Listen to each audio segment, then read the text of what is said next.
One of the biggest saboteurs to your success as a high achieving woman who truly wants to make a difference in this world, wants to show up in service, wants to truly reveal that gift so that others may benefit, is this one thing. And this is the idea of separation. Separation from that which you desire. Let me give you an example. So you're scrolling online and you see a woman who's crushing it. She's successful, she has a beautiful family, she's has beautiful health, she looks happy. And instead of feeling joy for her and rejoicing with her and just feeling happy that somebody else has the thing that you desire, you feel a tinge of envy. And I get it. Or this person has more likes than you do, or seems to have more money than you do, or gets more attention than you do. Now, here is a trick. If you feel separate from something, then you are delaying the having of the thing. You are going to keep thinking that thing is over there outside of yourself, and you're going to keep in hustle mode so that you can get it. And the idea of separation from your desire creates stress. Stress in your mind, stress in your body. And this stress is then the vibrational frequency at which you are operating, at which you're taking action. And guess what? When you are coming from an energy of stress, you're coming from an energy of not having that which you desire. So you're coming from an energy of the absence of what you desire.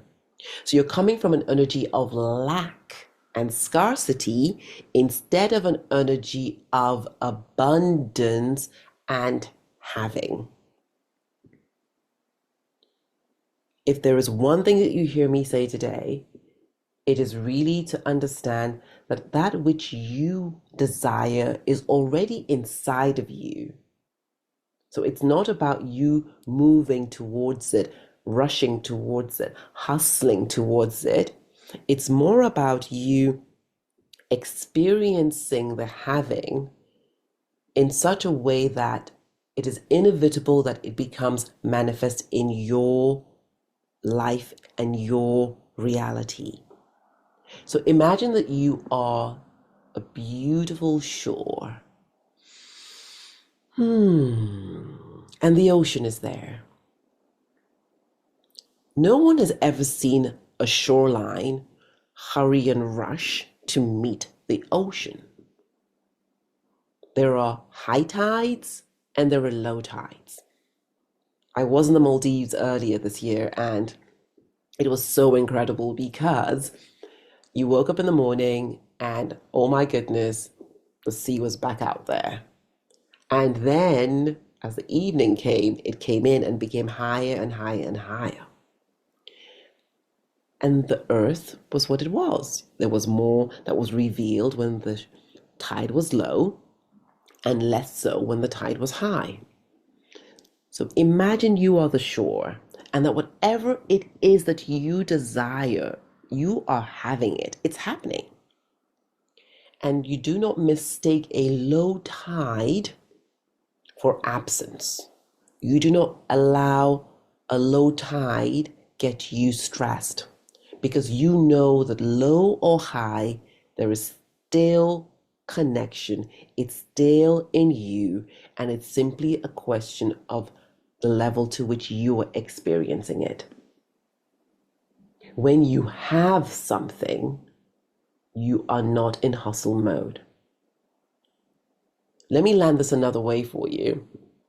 A man called Greg Braden was once with a Native American friend of his, and it hadn't rained for a very long time in Los Angeles. So they went to a sacred site, and Greg Braden was very, very eager to see what this rain ceremony was going to look like. So his Native American friend goes in the center of the sacred site, bows his head, and then after a few minutes tells Greg Braden, "We're off, let's go." And Greg Braden is like, I thought we're praying for rain. And the friend says, we don't pray for rain because if we pray for rain, we are acknowledging the absence of rain. And so he asks his friend, he says, okay, what did you do? And the friend said, when I was in the center of that circle, I closed my eyes and I saw the lightning. I heard the thunder. I saw the dark clouds. I felt the raindrops. I smelled the rain. I heard it drop on the earth. I felt it wash everything clean. And in that moment, I gave gratitude for it, in the feeling of having it. And that story is an incredibly beautiful example of what having can be. Because what it is that many high achieving women, and I put my hands up, I used to be exactly like this, is I will be happy when, right? And so when I see the evidence in my 3D reality, so my bank account, in my home, wherever I was expecting whatever I wanted, then I will be happy, as opposed to holding the image and the feelings in a way that is so real that only gratitude can well up for what already is. That gratitude is a frequency.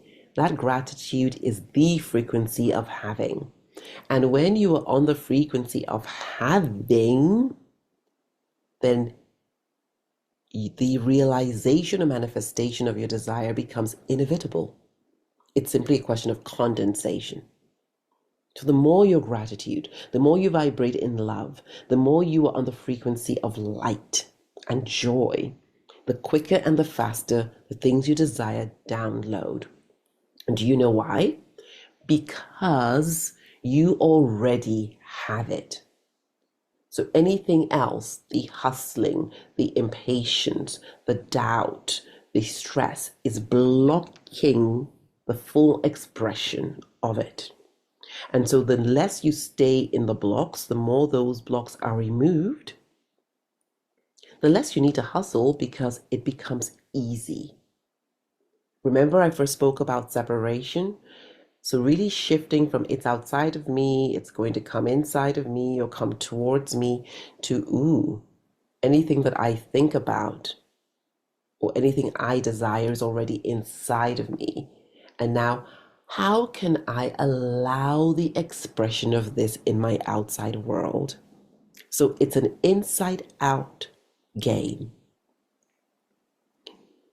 So when you catch yourself overworking and overgiving and overchecking and needing to control everything, when you catch yourself in impatience, in, oh, I have to hustle, or I have to make sure that, in that competitive mode, which is a scarcity signal, by the way, then just know, with grace and compassion for yourself, I've gone back into the belief of separation.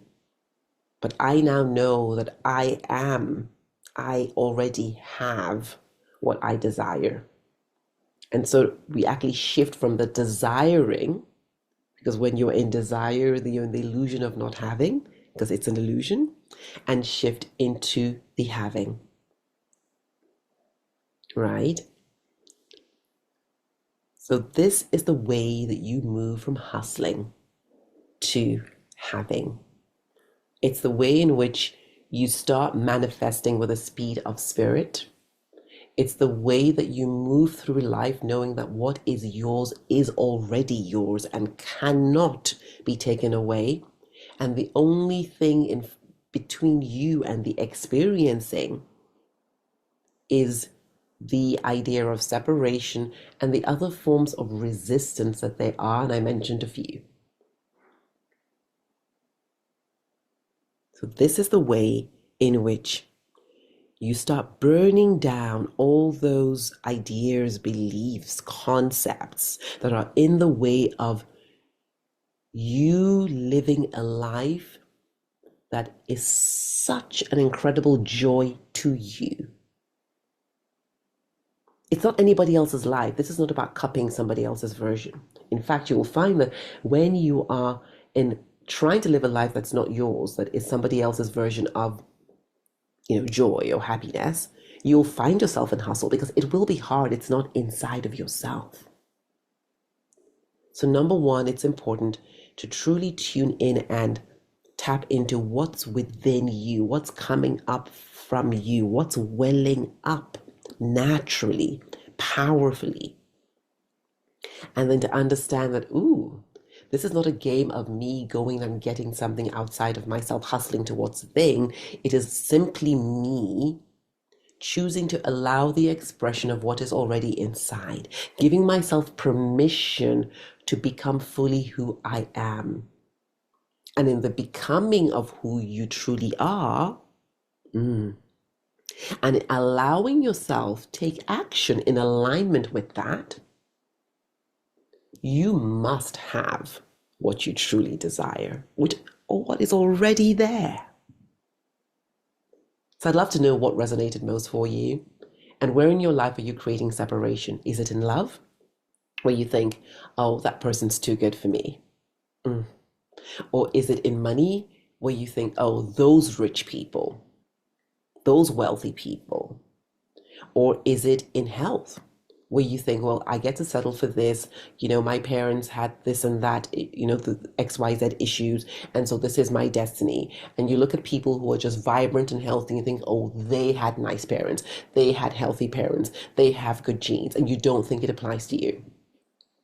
Is it in spirituality, where you think, oh my goodness, that person is always so peaceful, always so joyful, always so kind, but well, they are like that? Where are you saying they instead of we? Where are you not owning that you are everything that you are able to conceive? And the simple question is, what will you allow? What will you stop resisting and blocking? What will you give yourself permission to have?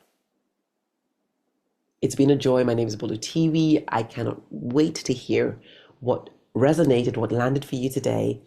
And my invitation is just speak one thing and see what you experience going forwards. Love and light.